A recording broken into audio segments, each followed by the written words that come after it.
Hi, I'm Pete McCall, and welcome to the All About Fitness podcast. Now, I'm not only recording this for my audio platform, I'm on Apple Music, I'm on Spotify, I'm on a wide variety of audio platforms. But if you haven't heard, I am now doing All About Fitness podcasts on my All About Fitness podcast YouTube channel. So if you're one of these people, and this has been a growing segment of the podcast business, if you're one of these people that tune into podcasts on YouTube, go to All About Fitness podcast on YouTube, and you can catch the video as well as listen to me. However you want to consume it, I'm trying to put more content out there this year so I can help you learn how to use exercise to enhance your quality of life. Now, first, I want to say a big thank you. A big thank you. 2020, you've heard me maybe say it on previous episodes, but 2020 was tremendous growth for the podcast. That's because of you, the listener. Also, my book, Smarter Workouts, The Science of Exercise Made Simple, has done extremely well. Smarter Workouts has been in the top 50 a couple times on fitness books on Amazon. And that's because of you. And I want to say thank you. I mean that sincerely. Thank you for taking the time to listen to the podcast. Thank you for supporting the podcast. And I wrote Smarter Workouts because I've been educating personal trainers for more than 15 years. I've worked directly for the American Council on Exercise. That's the largest personal training certification organization. I work with NASM, the National Academy of Sports Medicine. I still work with both organizations as a contractor, as a consultant. I'm one of the few people that does that works with the two largest certification organizations. Why? Because they trust me. And I took that information, I took the content that I helped, and I put it in Smarter Workouts. I've been educating personal trainers for years. And I put that information in Smarter Workouts to teach you how to use exercise, to teach you how to design your own exercise programs using only one piece of equipment. I had a great review on there recently. I don't know if you posted that review, thank you. But somebody wrote a review on Amazon about Smarter Workouts saying, hey, this is not fluff, this is the real actual science. And I mean that. I wrote Smarter Workouts so it can hold up 5 years, 10 years from now. It's based on the science of how your body adapts to exercise. So anyway, I just want to say thank you because you guys are supporting me and I really appreciate that. Now, this quick fit tip is going to be a brief quick fit tip. This quick fit tip is going to be about strength. And what do I mean by strength, right? I want to talk a little bit about strength training and benefits of strength training. Because we have three primary components of exercise. You have strength training, you have metabolic conditioning, what many people call cardio, but I'm going to go into that later on. Then you have mobility, again, what many people call flexibility. I'm going to define those later on. But let's look at strength first. A lot of us are starting new programs this year. I'm recording this in early January 2021. You might be listening to it later, but I'm recording this in early January because a lot of people are kind of rebooting their fitness programs, if you will. And strength training should be a key component. Strength training should be the foundation of any fitness program. Why? Because there's specific benefits from that. First, let's look at strength training, define what strength training is. Strength training is muscle force production. Muscles do two things. Muscles lengthen and muscles shorten.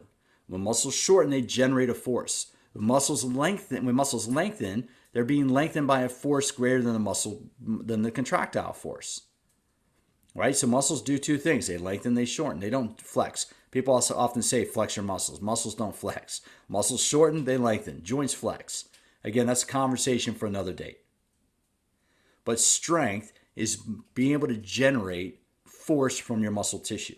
And when you look at muscle tissue, we have two different types of tissue. We have the contractile element of actin myosin, and when actin myosin slide against one another, that's what generates the force to overcome an external resistance. So again, we have actin myosin. When they get that signal to shorten, they generate a force to overcome external resistance. That's the primary component of how muscles become stronger. The second component of strength is fascia, or connective tissue strength. And fascia is the elastic connective tissue that wraps around all those muscle fibers. It wraps around every individual muscle fiber. So if you think about this in the muscle generates force. The fiber's contractile element generates force. The connective tissue distributes that force throughout the body. So strength, we have two ways we can achieve strength. One, we can lift heavy stuff. That's one way to achieve strength. You pick up heavy stuff. The other thing we do is move a resistance through space in multiple directions. Right? That's why you have lighter weights. I'm going to talk about the different weights a little bit later on. But first, I want to define what strength is. It's muscle force Strength is muscle force generation. There's no time component. When muscles generate a force, there's no time component. Force times velocity or force over time is power. Well, work over time is power, but force times velocity is power. But if we look at strength, there's no acceleration component of it. Force is mass times velocity. That's what it is. That's Newton's second law. First law is inertia. A weight is at rest. A weight is at rest. Inertia is a body at rest, stays at rest, unless acted on by an outside force. Okay? You come up, there's a weight on the floor, you come up, you have your muscle force. Say there's 100 pounds on the ground, a 100-pound barbell. That barbell is experiencing inertia. As soon as your muscles generate a force, what do? They accelerate that mass. So there's force equals mass times acceleration. Now, the third rule of physics is every action, there's an equal and opposite reaction. Again, the third rule is for every action, there's an equal and opposite reaction. So if you pick up heavy stuff, what do you think is going to happen? You become stronger. That's just the basic principles of strength training. Now, why should you strength train? A lot of people think about, well, I don't need to strength train because they're maybe getting a little bit older, or maybe they think it's just for the young kids. But the reality is we should be strength training because our muscles are designed to generate force. It doesn't matter whether we're 20 or whether we're 80. Muscles can become stronger. They're doing a lot more research on older adults. That's what my new book, Ageless Intensity, is all about. I also have an ebook. It's called Exercise for the Fountain of Youth. If you go down below in the show notes, if you look down below in YouTube, you can see a link for Exercise for the Fountain of Youth, where I go into some of the science on this. Because it doesn't matter whether you're young or whether you're old, muscle adapts the same way. Muscles can generate more force. And that's what we want to be able to do, is we want to be able to strength train our muscles to become stronger. Strength train our muscle to become strong. It's a little redundant, but I think you understand what I'm saying, right? We have strength training, we have metabolic conditioning, we have mobility training. I'm going to go into those later. But today I want you to think about strength training. For this episode, I want you to think about strength training. What are the benefits? Number one, you become stronger, able to lift heavier stuff. That's one thing. Number two, strength training activates the type 2 muscle fibers. Type 2 muscle fibers give the shape, definition, and appearance of a muscle. Right? You can be very aerobically efficient. You can go jogging quite often. You can walk quite often. You can do low intensity exercise, and your muscles, your type 1 muscle fibers, will become very efficient at using oxygen plus fat to create energy. They become aerobically efficient. But you need to pick up heavy stuff or move explosively to activate and engage the type 2 muscle fibers. And type 2 muscle fibers are responsible for definition. So if you want to improve muscle tone, if you want to improve muscle size, what do you need to do? Oh, you need to pick up heavy stuff. And you need to pick up a lot of it, right? Depends on what you want to achieve out of that. Now, a second goal, a second health-related goal from using type 2 muscle fibers is better glucose metabolism. And I say that because if you're a little bit older, and yes, you might walk a lot, yes, you might do some low-intensity exercise, but if you're not using the type 2 muscle fibers, type 1 muscle fibers metabolize fat with oxygen for fuel. Type 2 muscle fibers have different enzymes, and type 2 muscle fibers metabolize carbohydrate or glycogen. Carbohydrate is stored as glycogen in the muscle fibers. So people can be active, relatively active as they get older, but still develop onset diabetes because they're not doing strenuous exercise that engages the type 2 muscle fibers. Why do I say this? Well, this is important to me because I saw my maternal grandfather, my grandpa John, had a bad back injury when he was a young man, and as he got older, it hurt him to walk and hurt him to be active. He was very uncomfortable. He was injured at a time during World War II in a factory. He wasn't in the war, but he was in the factory. And then as he got older, he couldn't be active because of his bad back. Well, in his his late 70s, he lived until his early 80s, but his late 70s, he had to have both legs amputated from onset diabetes. I share that story with you because I need you to think about strength training is using the type 2 muscle fibers to help improve carbohydrate metabolism. If you're not engaged in the type 2 muscle fibers, you might not be improving your carbohydrate metabolism. You have different enzymes in the type 2 muscle fibers than you do the type 1 muscle fibers. And you need to engage them differently. That's very important. So type 2 muscle fiber strength training can improve carbohydrate metabolism, can improve insulin resistance. You reduce the risk of developing onset diabetes. Another benefit of lifting weights, of strength training, is calorie burning. You burn a lot of energy, you lift heavy stuff. I mean, you can do a walk, you can walk for 5 or 6 miles, yeah, you'll burn some energy. but you also burn a lot of energy. When you use a lot more muscles working together, the body burns about 5 calories of energy to use 1 liter of oxygen. When you do strength training with a lot of muscles, when you do total body strength workouts like circuit training, your body consumes more oxygen. So what happens? You burn more calories. Strength training is a way to do that. Strength training also helps you manage a healthy body weight. If you're doing circuit training, alternating between lower body, upper body, core, midsection, whatever you want to call it, guess what? You're going to be using more muscles. You maintain a healthy body weight. And that's critical as we age. Another thing is you improve your heart. You improve your heart health. So we normally think of, cardio training or metabolic conditioning is getting that heart rate up. Well, again, if you haven't done circuit training in a while, circuit training should get your heart rate up. If you alternate, even if you're training at home, right, during the pandemic right now, all you need is maybe a set of dumbbells, a kettlebell, some elastic tubing, and I recommend joining a streaming service. I teach on homeroomfit.com. Peloton has workouts, bodyweight workouts. Apple Fitness Plus has tremendous workouts. Join some type of streaming service so you can get coached. It's not that expensive to do streaming workouts, right? It's not that expensive to do that. What's the benefit of that is you can get your metabolism up. And especially if you increase lean mass, your muscles burn more energy at rest because they use oxygen than fat. So if you can add a couple pounds of lean muscle mass, you can increase your resting metabolism. If you add 5 pounds of muscle, you'll increase your resting metabolism by about 35 or 40 calories a day. That doesn't seem like that much, but over the course of the week, that's like walking 2 miles. If you can add 5 pounds of muscle to your body, that's going to elevate your resting metabolism by about 40 calories, give or take. Over the course of a 7-day week, that's about, say, 280 calories. The body burns about 100 calories to walk a mile. So if you can add a little bit of muscle mass, that's like elevating your metabolism to be able to walk when you're not eating without even having to move. That's one of the biggest benefits about strength training. Another benefit is it can lower cholesterol, makes your heart stronger, is one of the things I mentioned. Another benefit is anabolic hormones, right? We think of anabolic steroids as what baseball players take, but a steroid is a hormone that acts on the nucleus of a cell. Anabolic just means growth. Cortisol is a catabolic hormone. Cortisol helps break up fat for energy, but testosterone, growth hormone, insulin-like growth factor, they're anabolic hormones. When you do strength training, your body produces more of these hormones. And if you're a male and you have a lot of belly fat, I hate to tell you this, but guess what?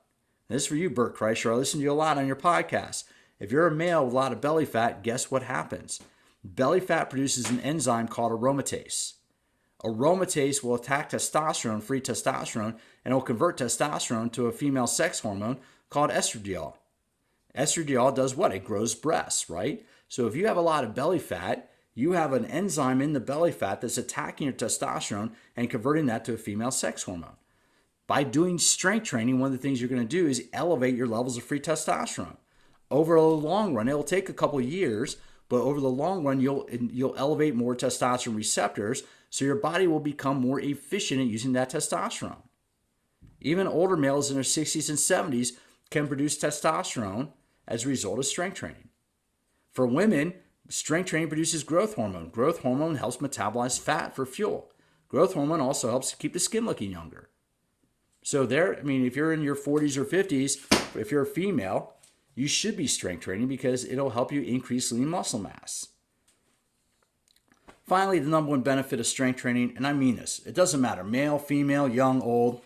And I was at the gym today. I'm recording this on a Saturday in early January. I was at the gym today, and it was like romper room there, right? There's a bunch of high school, college age guys there, and I was over on the deadlift area. It was outside, the outside gym in Southern California. But the number one thing you get from lifting weights is swagger, is confidence. Right now, these young guys had a lot of confidence, but it's kind of cool to be the old guy there. I was the only one in that area with gray hair. I wasn't lifting it as much as some of these guys, but I was still pulling up some pretty good weight. I was doing my deadlifts with about 250 pounds, right? That's confidence. Young, old, male, female. Being strong gives you confidence. Being strong gives you the confidence whether you want to go travel, whether you want to take care of your kids, whether you need to take care of your parents. It's one thing to be aerobically fit. It's one thing to walk around your neighborhood. It's one thing to do yoga classes, and I love yoga. But we should be strength training 2 or 3 days a week.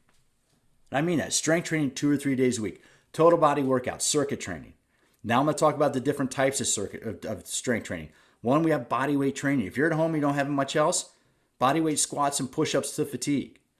No matter how you strength train, whether it's with body weight, whether it's with barbells, dumbbells, machines, it's critical to go to a point of fatigue. Fatigue means the muscle cannot do any more work. When you do that, that's what can initiate that repair process of making those muscles bigger and stronger. Going to fatigue can initiate those anabolic hormones that lead to more growth, more muscle growth. So we have body weight training. You can augment body weight with a TRX suspension trainer. You can use a stability ball, do different levers, right? We have small implements. We have medicine balls. We have sandbags. Those are great tools. Those just add extra body weight, right? Anytime you have extra force on the body, your muscles have to generate more force. Barbells, dumbbells, kettlebells, elastic tubing. Some of these are easy to buy for home. If you're still training at home, what I recommend is having 2 sets of dumbbells, one lighter pair for upper body, one heavier pair for lower body stuff. If you can afford it and you have the space, have some kettlebells, have some elastic tubing. It doesn't take a lot. You know, I'm putting more and more stuff up on my All About Fitness Podcast YouTube channel to show you how to use that. Go to All About Fitness Podcast on my Instagram feed. I've changed my Instagram. It's now called All About Fitness Podcast. I'll be putting more workout information up there to try to teach you how to use this stuff. Strength training is critical. And think about strength training this way. Unless you're training to be on a stage in your underwear, unless you're training to do a figure competition, don't do muscle isolation exercises. You want to do movement-based exercises. And the fundamental movements are hinging. We hinge from the hips. We squat. We lunge. We push. We pull. We rotate. We have a horizontal push like a push-up. We have an overhead push like a shoulder press. We have a horizontal pull like a row. We have an overhead pull like a pull-up or a chin-up. Those are the basic movement patterns that our body is designed to do. So when you think about training, when you think about strength training, all you need to do is start going through those movement patterns.